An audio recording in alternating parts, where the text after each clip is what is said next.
तो नीट के एग्जाम में जो घपला हुआ है, ये मैं समझता हूं कि ये बहुत बड़ा घपला है और इसमें सीधे तौर पे मोदी सरकार का शिक्षा मंत्रालय शामिल है। लोगों को जान के हैरानी होगी कि 67 बच्चे 720 अंक पाके टॉप कर जाते हैं। क्या ये संभव है? एक ही कोचिंग सेंटर से 6 बच्चे टॉप कर जाते हैं। क्या ये संभव है?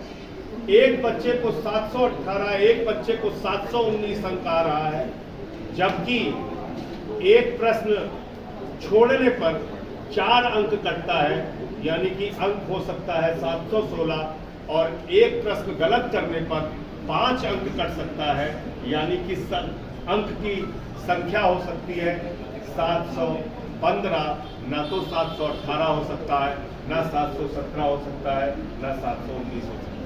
जेल में डाल दिया, मनीष सिसोदिया जी को जेल में डाल दिया, सत्येंद्र जैन जी को जेल में डाल दिया, मुझे 6 महीने जेल में रखा, हेमंत सोरेन जी को जेल में रखा है, संजय रावत को जेल में डाला, अनिल देशमुख को जेल में डाला। ये विपक्ष के लोगों को आप गला घोट के राजनीति करना चाह रहे हैं, ये इस देश की जनता स्वीकार नहीं करेगी। अपने घटक दलों को भारतीय जनता पार्टी तोड़ तोड़ के बर्बाद करेगी। मैं आज मीडिया के मित्रों के सामने पूरी जिम्मेदारी से ये बात कह रहा हूँ। जिस तरह से उन्होंने झुंझुना मंत्रालय दिया, एक को मछली विभाग, एक को जहाज, जिसमें न हवाई अड्डा जहाज विभाग के पास है, न जहाज विभाग के पास है, और जहाज मंत्रालय दे दिया, मछली मंत्रालय दे दिया। तो ये साफ संकेत है कि भारतीय जनता पार्टी अपने घटक दलों को तोड़ेगी, और ये बैसाखी सरकार 6 महीने से 1 साल तक चल पाएगी, इससे ज्यादा नहीं चलेगी। हमने एनडीए की एक सरकार 13 दिन में गिरते हुए देखा, दूसरी सरकार 13 महीने में गिरते हुए देखा, और ये तीसरी मोदी जी की सरकार 1 साल का कार्यकाल नहीं पूरा कर पाएगी, और ये सरकार जल्दी ही गिरेगी। हम राजनीतिक गतिविधियों पर नजर रखे हुए हैं, और जैसे ही मौका लगेगा एक वैकल्पिक सरकार इस देश के अंदर आएगी, मौजूदा सरकार तानाशाही की सरकार इस देश से जाएगी। हमने अपील किया है टीडीपी और उनके एनडीए के घटक दलों से कि अगर भारतीय जनता पार्टी आपका स्पीकर नहीं बनाती है, उस स्थिति में आप अपना कैंडिडेट खड़ा करते हैं अगर, तो जो इंडिया गठबंधन के दल हैं वो समर्थन देने के बारे में विचार करें। ऐसा मेरा व्यक्तिगत रूप से मानना है कि स्पीकर अगर भारतीय जनता पार्टी का होगा तो 3 नुकसान होंगे। नंबर 1, संविधान की धज्जियां उड़ाई जाएगी।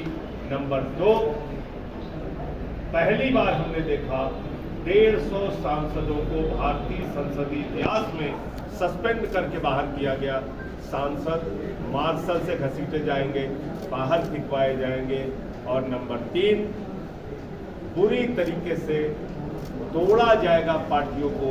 छोटी छोटी पार्टियां, 3 सांसद वाली, 2 सांसद वाली, आरएलडी जैसी पार्टियां, जेडीएस जैसी पार्टियां, टीडीपी जैसी पार्टियां, जेडीयू जैसी पार्टियां, इनको तोड़ा जाएगा। और ये बात मैं कोई हवा में नहीं कह रहा हूं। टीडीपी के 4 सांसद मैं जिस राज्यसभा में बैठता हूं वहां पर भारतीय जनता पार्टी ने तोड़ा।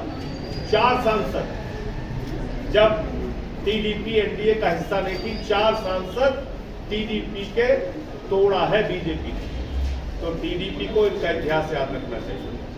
मध्य प्रदेश में सरकार तोड़ करके बनाई, कर्नाटक में बनाई, उत्तराखंड में बनाई, अरुणाचल में बनाई, कर्नाटक में बनाई, महाराष्ट्र में बनाई, एक काम नहीं करती। तो इसलिए आज हम लोगों की प्रदेश की कार्यकारिणी की बैठक थी, जिसमें हमारे 8 प्रांत के अध्यक्ष यहाँ मौजूद थे, प्रदेश अध्यक्ष महासचिव मौजूद थे, हमारे सभी प्रकोष्ठों के अध्यक्ष मौजूद थे। आने वाले दिनों में उत्तर प्रदेश में हमको अपने संगठन का विस्तार कैसे करना है, उस पर 2-3 चीजें तय हुई हैं। 14 जुलाई को प्रदेश के कार्यकर्ताओं का सम्मेलन लखनऊ में होगा। हर माह के पहले रविवार को हर जिला कार्यकारिणी विधानसभाओं के साथ, विधानसभा कमेटियों के साथ जिला कमेटी की बैठक होगी। एक कार्यक्रम संघर्ष का और एक कार्यक्रम रचनात्मकता का हर जिला इकाई को करना आवश्यक होगा। ये 2-3 फैसले महत्वपूर्ण रूप से लिए गए हैं। दो विषय और आया है, उसमें अपनी बात कह के अपनी बात खत्म करूंगा। एक तो नीट के एग्जाम में जो घपला हुआ है, ये मैं समझता हूं कि ये बहुत बड़ा घपला है और इसमें सीधे तौर पे मोदी सरकार का शिक्षा मंत्रालय शामिल है। एनटीए एग्जाम को कंडक्ट कराता है और आप सभी पत्रकार बंधुओं को जानते हैरानी होगी कि 67 बच्चे 720 अंक पाके टॉप कर जाते हैं। क्या ये संभव है? एक ही कोचिंग सेंटर से 6 बच्चे टॉप कर जाते हैं। क्या ये संभव है? एक बच्चे को 718, एक बच्चे को 719 अंक आ रहा है, जबकि एक प्रश्न छोड़ने पर 4 अंक कटता है, यानी कि अंक हो सकता है 716, और एक प्रश्न गलत करने पर 5 अंक कट सकता है, यानी कि अंक की संख्या हो सकती है 715, ना तो 718 हो सकता है, ना 717 हो सकता है, ना 719 हो सकता है। 716 और 715 तो हो सकता है, लेकिन नीट के एग्जाम में 718, 19 और 17 अंक हो ही नहीं सकता। तो ये बहुत बड़ा घोटाला है, और अगर आप आंख उठा के देखेंगे, नजर फिरा के देखेंगे, तो भारतीय जनता पार्टी शासित राज्यों में नीट का घपला, घोटाला, पेपर लीक का कांड हुआ है। तो इसलिए ये, जिसमें गुजरात का भी नाम आ रहा है, दूसरे राज्यों का भी नाम आ रहा है, ये बहुत बड़ा घोटाला है और बच्चों के साथ तो उनकी जिंदगी के साथ बहुत बड़ा मजाक है। अब तक कई बच्चे आत्महत्या कर चुके हैं, क्योंकि परिवार के लोग बड़ा परिश्रम करके पेट काट के अपने बच्चों को पढ़ाते हैं, और उसके बाद इस तरीके से पेपर लीक कांड हो जाता है, कभी कुछ हो जाता है, कभी कुछ हो जाता है। 24 लाख बच्चों का जीवन नीट के एग्जाम से प्रभावित हुआ है। मैं आज देश के शिक्षा मंत्री को और प्रधानमंत्री को इसके लिए पत्र लिखूंगा, और जब भी सदन शुरू होगा और मुझे बोलने का मौका दिया जाएगा, तो निश्चित रूप से मैं इस विषय को वहाँ भी उठाऊंगा। दूसरा मामला है पुलिस भर्ती।